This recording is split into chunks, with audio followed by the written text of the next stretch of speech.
साहित्य टीवी के सभी दर्शकों को उषा गुप्ता का बसंत पंचमी की हार्दिक हार्दिक शुभकामनाएं।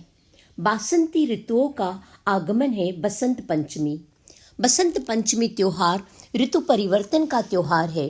बसंत ऋतु के चैत्र और बैसाख ये दो प्रमुख माह माने गए हैं, परंतु बसंत का पर्व माघ में ही क्यों मनाया जाता है? इसका कारण यह है कि मकर संक्रांति के पश्चात सूर्य उत्तरायण की तरफ हो जाता है। इस समय से बसंत ऋतु का प्रारंभ मानकर इस उत्सव का प्रचार हुआ है, परंतु शास्त्रों में इसकी शास्त्रीय पद्धति भी बताई गई है।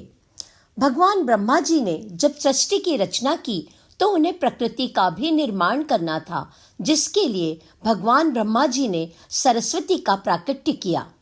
उसके पश्चात देवी सरस्वती जी ने सुंदर प्रकृति का निर्माण किया ताकि समस्त प्राणी, पशु पक्षी और अन्य जीव इस सुंदर प्रकृति में विचरण कर सके।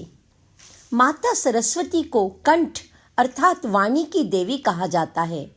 माना जाता है कि प्रत्येक प्राणी की वाणी में देवी सरस्वती का निवास होता है।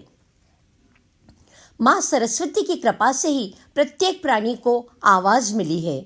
माँ सरस्वती को विद्या और ज्ञान की देवी भी कहा जाता है। छोटे बच्चों को उनकी प्रारंभिक शिक्षा इसी दिन से प्रारंभ करना चाहिए। ऐसा करने से बच्चे अधिक उच्चतम गुणों को प्राप्त होते हैं।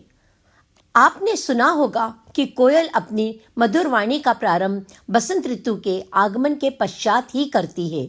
बसंत ऋतु में सभी पेड़ पौधों में एक नई ऊर्जा का संचार होता है, जिससे सभी पेड़ पौधों में नई पत्तियां और फूल का प्रादुर्भाव होता है। बसंत पंचमी से जुड़ा एक वैदिक महत्व भी है। धार्मिक वेद और पुराणों में बसंत पंचमी पर्व के महत्व के विषय में विस्तार से बताया गया है। बता दूं कि भारत में 6 मुख्य ऋतु है, जिनमें से बसंत ऋतु को सबसे श्रेष्ठ माना जाता है। ऐसा इसलिए क्योंकि बसंत पंचमी के दिन ही भगवान ब्रह्मा जी की जिह्वा से वाणी, ज्ञान और बुद्धि की देवी माता सरस्वती प्रकट हुई थी। यही कारण है कि इस दिन माता सरस्वती की विशेष पूजा का विधान है।